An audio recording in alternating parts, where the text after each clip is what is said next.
मृत्यु का समय जब निकट आता है तो वायु उत्क्रमण से इसकी पुतलियां चढ़ जाती हैं, श्वास प्रश्वास की नलिकाओं में वायु आना जाना रुक जाता है, कफ भर जाता है। अब इसे श्वास लेने में भयानक कष्ट होता है, कंठ में घुरघुराहट, पर उसका मोह उन्हीं अपने बच्चे परिवार घर सब ये सब छूट जाएगा। बड़ी दुर्गति है। अंतिम समय क्या सोच रहा है, ये पत्नी छूट जाएगी, बेटे छूट जाए, और बेटों ने क्या उनके साथ व्यवहार किया, ये मोह है। ये मेरा कमाया हुआ मकान कैसे छोड़ सकता हूं? तो छिपकली बन के आना, इसी मकान में रेंगना। पक्का आपका अंतिम फाइनल आपका चिंतन होता है, आपका चिंतन वही बनेगा जो जीवन भर आपने किया उसके परिणाम में। बंधु बांधव आकर घेर लेते और मनाने लगते हैं कि अब जल्दी मर जाए, भगवान उठा लें इसे। मृत्यु पाश के वशीभूत महान कष्ट को भोगता हुआ अपने परिवार का चिंतन करता है। वो मूड ये भी नहीं सोच पा रहा कि अगर अंतिम समय कृष्ण बोल दूं, राधा बोल दूं तो काम बन जाए।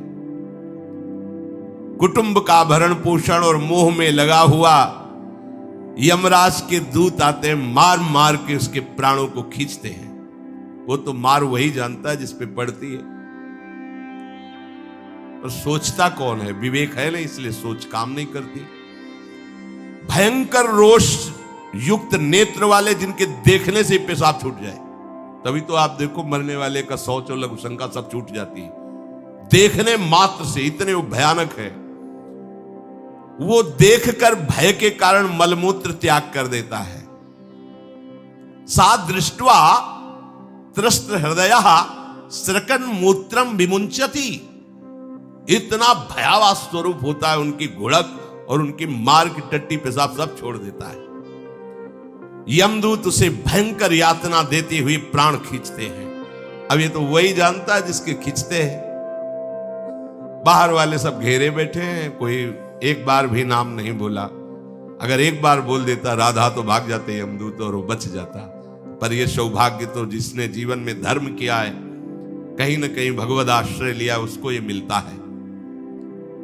जैसे कोई घोर अपराधी को सिपाही बांधकर ले जाते हैं, उसी प्रकार रस्सी में बांधकर बलात् उसको यमलोक की लंबी यात्रा कराती है। रास्ते में पिटाई, घुड़कियां, उसे प्यास लगती, पानी नहीं दिया जाता, तपती हुई भूमि पर चलाया जाता है। कुत्ते नोचते हैं, व्याकुल हो उठता है। भूख प्यास उसे बेचैन कर दी। पर यहां किसी की भूख नहीं मिटाई तो तुम्हें रास्ते में भोजन नहीं मिलेगा। यहां कभी किसी को पानी नहीं पिलाया तो एक बूंद पानी नहीं मिलेगा तुम्हें। ये कर्म भूमि है। दावानल जैसी दहकती हुई भूमि पर उसे चलाया जाता है। तप्त बालुका में मार्ग में जब एक पग भी आगे बढ़ने की सामर्थ्य नहीं होती, मूर्छा जाती है, मार मार के उसे चेतना में लाते हैं यमदूत, फिर घसीटते हैं। महान दुख में अंधेरे मार्ग से अत्यंत क्रूर यमदूत उसे यमपुरी को ले जाते हैं। कितना मार्ग? 99,000 योजन मृत्यु लोक से। ये ऐसे नहीं कि कोई गप लिखी हुई है, नहीं नहीं। जैसे तिहाड़ जेल है, अब जानते नहीं तो क्या जानोगे? कहां तिहाड़ जेल? जाओ देखो जाके। आजीवन कारावास, कैसे बड़े कठोर कठोर, जैसा अपराधी वैसा दंड विधान। यहां थोड़ी दया है क्योंकि हृदय है, वहां हृदय नहीं है। वहां हृदयहीन शासक तुम्हारे पीछे लगाए जाएंगे। हृदय ही नहीं है, बस एक एक कर्म का हिसाब। जो हमने पढ़ा था पहली बार तो होश उड़ गए थे। जो यहां दूसरे का मांस खाते हैं ना, कोलू में पेरे जाते। कोलू जैसे गन्ना नहीं पेरा जाता, लगा दिया कोलू में पेरे जा रहे। मरना है नहीं, सोचो कितना कष्ट। फिर इसके बाद समसी से मांस नोच कर उसे खवाया जाता। होश में हो जाओ। 99,000 योजन का मृत्यु लोक से यमलोक का मार्ग है, लिखा हो 99,000 योजनानाम सहस्राणी नवतिम नवचाध्वनः त्रिभिर्मुहूर्तैर्द्वाभ्याम वा नीतः प्राप्नोति यातनः। एक योजन का मतलब 4 कोश। 99,000 योजन। इतने लंबे मार्ग को 2 या 3 मुहूर्त में तय करना, दौड़ा के 2 या 3 मुहूर्त, बहुत कम समय। फिर वहां पहले से तय, इसको इस नरक में डालो, इसको इस नरक में। वहां इतना समय, थोड़ी भीड़ लगी है। जैसे अपने एक फोड़ा हुआ तो अपने इतने कष्ट समझते, अस्पताल जाओ देखो चीख लगी, किसी पैर टूटा, किसी कुछ, ऐसे ही वहां सब हिसाब हो रहा है। उसको धधकती हुई लकड़ियों में जलाया जाता है, कहीं दूसरों के द्वारा काट काट कर उसको, उसका ही मांस खिलाया जाता है। यमपुरी के कुत्तों के भयानक दांत होते हैं, जिंदा, अब मरना है नहीं वहां। भयानक गिद्धों के द्वारा आंतें खींची जाती है। यहां सांप बिच्छू डांस जिसको मारा है, वहां भयंकर रूप रखकर उसका खून पीते हैं। हिसाब है बहुत होश में। यहां तुम किसी के शरीर को काट दो तो मर जाएगा, वहां ऐसा नहीं होता। वहां बार बार काटा जाएगा, मरोगे नहीं, पीड़ा वैसे ही होगी। बड़े भयानक कष्टों को भोगता है। तामिस्त, अंध तामिस्त, रौरव आदि नरकों को भोगता है। हे माता, भगवान कपिल देव जी कहते हैं, जो पुण्य आत्मा लोग होते हैं स्वर्ग आदि में जाकर पुण्य भोगते हैं, लेकिन दोनों को फिर गिरना होता है, क्योंकि वो भगवान का भजन नहीं किए, इसलिए पुण्य भोग कर मृत्यु लोक आते हैं, वो पाप भोग कर नरक से मृत्यु लोक आते हैं। माता जब उनके भोग संपन्न होते हैं नरक आदि के, अब वो जन्म लेते हैं। फिर यहां ध्यान से सुनना, जब जीव को मनुष्य शरीर में जन्म लेना होता है तो प्रकृति में वर्षा के साथ आता है। प्रकृति में वर्षा के साथ आया और फसल में मूली, गाजर, गेहूं, अन्न, इनमें वो जीव प्रवेश करता है और उसे माता पिता दोनों पाते हैं। तो सप्तम धातु वीर के रूप में परिणित होता है जीव। वो वीर कण के रूप में माता के उदर में जब प्रवेश करता है तो एक रात्रि में मां का और पिता का, दोनों का वो जो वीर मिलता है, उस रज और वीर के मिलने से एक कलल सा बनता है। 5 रात्रि व्यतीत होने के बाद एक बुदबुदा सा बनता है। 10 रात्रि व्यतीत होने के बाद एक बेर की सी आकृति होती है। फिर उसके बाद उसमें धीरे धीरे मांसपेशियां बढ़ने लगती हैं। 1 महीने में उसके सिर निकल आता है। 2 महीने में हाथ पांव अंगों का विभाग होता है। 3रे महीने में नख, रोम, अस्थि, चर्म, स्त्री पुरुष के चिन्ह प्रकट हो जाते हैं। 4 महीने में मांसादि 7 धातुएं प्रकट हो जाती है। 5वें महीने में चेतना जागृत हो जाती है। जैसे अपने चेतना, ऐसे 5वें महीने में गर्भस्थ शिशु की चेतना जागृत हो गई। जीव है पर चेतना 5 महीने बाद मां के गर्भ में जागृत। अब उसे भूख लगती है, प्यास लगती है, वहां की तापमयी जलन, पीड़ा, छोटे छोटे कीड़ों के द्वारा काटना।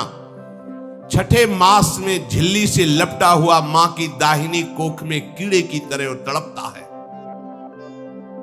उस समय माता को कड़वे और खट्टे पानी की लालसा होती है, जिससे उसके अंगों में जाकर भयंकर जलन होती है। यह है भोग। वो कृमि कीड़े की तरह तड़पता है। मलमूत्र के गड्ढे में बीच में झिल्ली में बंधा हुआ वो जीवात्मा सुकुमार तो होता है, वहां के कीड़े उसे नोचते हैं छोटे छोटे, वो तड़पता है। माता प्रसन्न होती कि जब बच्चा हिलता है, बोले है, उसकी दुर्गति हो रही, वहां भयंकर कष्ट पा रहा है। ऐसा क्लेश होता है कि क्षण क्षण में बेहोश होता रहता है। माता के खाए हुए कड़वे, तीखे, गरम, नमकीन, रूखे, खट्टे, यही पदार्थ पाने की इच्छा होती है माता, क्योंकि उसको भोग भोगना है। उसके कोमल शरीर में भयानक पीड़ा होती है जब माता ऐसे पदार्थ खाती है। गर्भाशय की झिल्ली में लिपटा हुआ, आंतों और मलमूत्र से घिरा हुआ सिर, पेट की और पीठ और गर्दन, ये कुंडलाकार ऐसे कंकण जैसा, ऐसी आकृति गर्भस्थ शिशु की होती है। पिंजड़े में बंद पक्षी के समान पराधीन, ना तो वो हिल डुल सकता है, ना बोल सकता है। बड़ा असमर्थ दुख को भोग रहा है, चेतना पूरी है। इसी समय भगवान द्रवित होकर उसे ज्ञान देते हैं, गर्भस्थ शिशु को, सबको।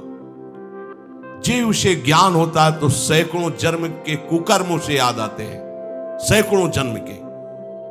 ओहो, ये मेरे कर्म का ही फल, मैंने ऐसे कर्म किए इसलिए दुख भोग रहा हूं। बेचैन हो जाता है, कैसे निपट पाऊंगा, सैकड़ों जन्म के कर्म जमा है।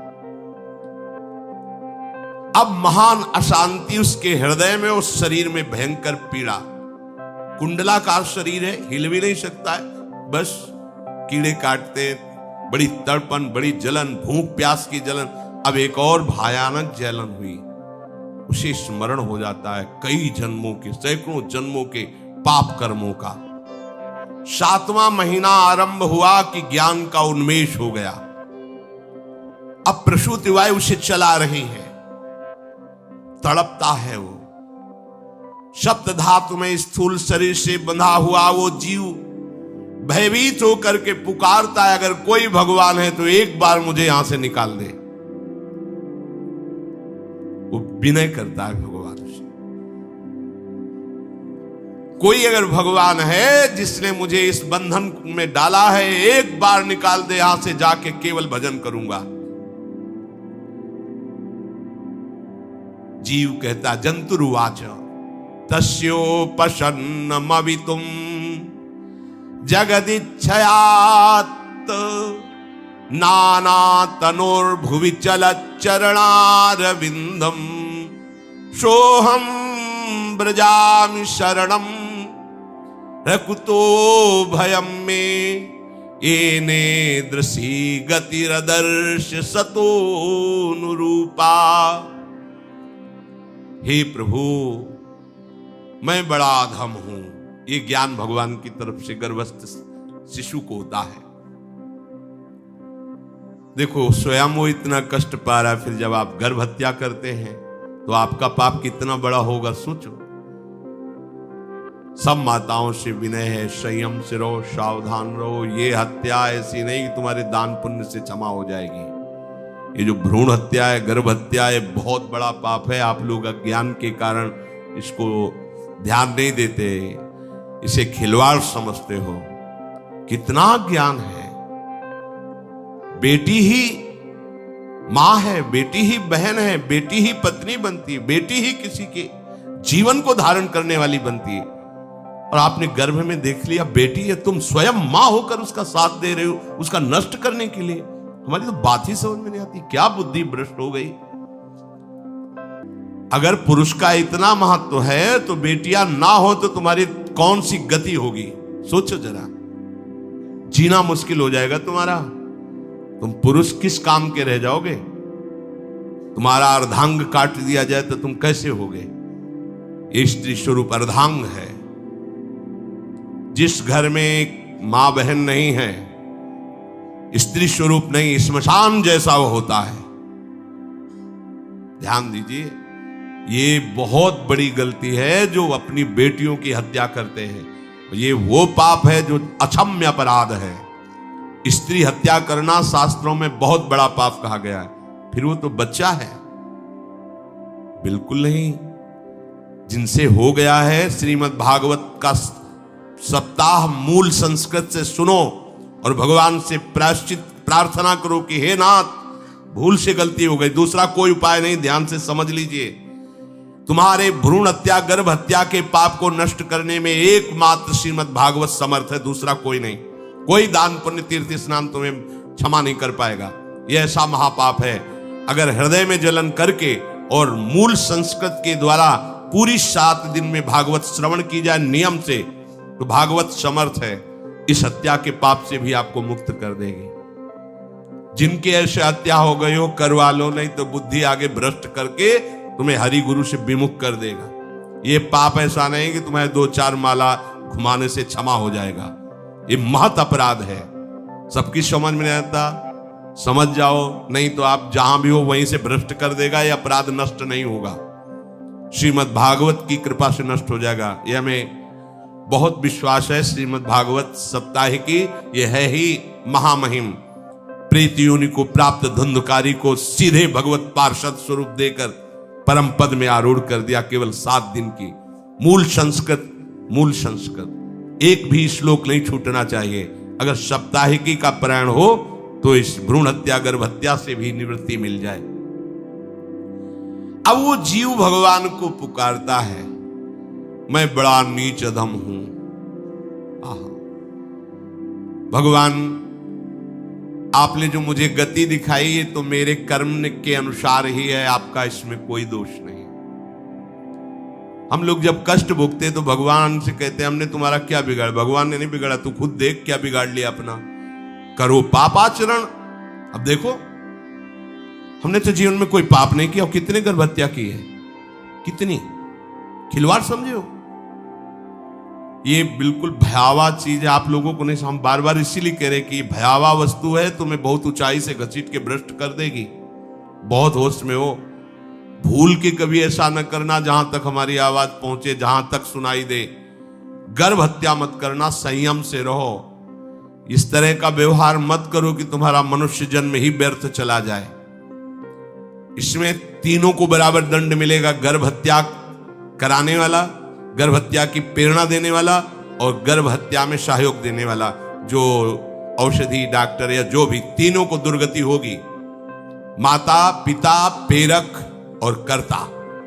ऐसा नहीं कि आप डॉक्टर हो तो आपको गर्भ हत्या करने का अधिकार नहीं। आप डॉक्टर हो दूसरे के शरीर को स्वस्थ करके निरोग करने के लिए, हत्या करने के लिए नहीं। कोई भी हमारा संविधान ऐसा आदेश नहीं करता कि आप गर्भ हत्या कर दो। ना भागवतिक और ना भारतीय संविधान ऐसा संविधान आदेश नहीं करता। अब वो जीव कह रहा है कि प्रभु मेरे योग्य ही है, आपने जो मुझे दंड दिया है। मैंने सुना है कि आपकी शरण में जो आता है आप उसकी रक्षा कर लेते हैं। आपकी जो शरण में हो जाता है वो इस भूमि पर, भारत भूमि पर, विश्व पर निर्भय विचरण करता है। कोई उसे भय नहीं प्रदान कर सकता। प्रभु, मैं इस माता के उदर में माया का रहस्य न जानने के कारण ऐसे कर्म किए कि मैं आ गया हूं। बहुत दुख पा रहा हूं। हे निर्विकार अखंड बोध स्वरूप परमात्मा, मैं बार बार नमस्कार करता हूं। प्रभु, मेरे ऊपर कृपा कर दो, एक बार इस गर्भ से निकाल दो। मैं यहां से बाहर जाकर आपका निरंतर भजन करूंगा। ये वादा करके आए हम प्रभु से सब। प्रभु ने करुणा करके हमें चांस दिया है मनुष्य शरीर। प्रभु, मैं बहुत जन्मों से इस समय स्मृति आ रही, देख रहा हूं कर्मों में भटकता रहा आपसे विमुख होकर के। ये जो मुझे अभी ज्ञान हो रहा है केवल आपकी कृपा से तत्कालिक है। तत्कालिक, एक तत्कालिक वैराग्य होता है। जैसे कथा सुनी और मन में आया कि अब तो भजन ही करना है, ये तत्कालिक है, स्थायी नहीं है। इसे स्थायी बनाओ। प्रभु, आप अंतर्यामी हो, आप सब कुछ जान रहे हो।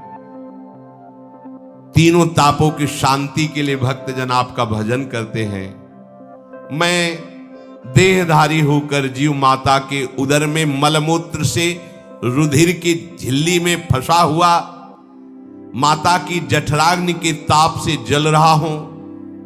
प्रभु, एक एक क्षण में यहां विकल होकर केवल इंतजार कर रहा हूं कि किस समय मुझे यहां से निकाला जाएगा। दीन बंधु, यहां से कब मैं निकलूंगा। स्वामिन, आप बड़े दयालु हो। आप जैसे उदार प्रभु ने मुझ गर्भस्थ शिशु को ये ज्ञान दिया। हे दीन बंधु, आप अपनी कृपा से प्रसन्न हो जाइए। प्रभु, एक बार निकाल दीजिए।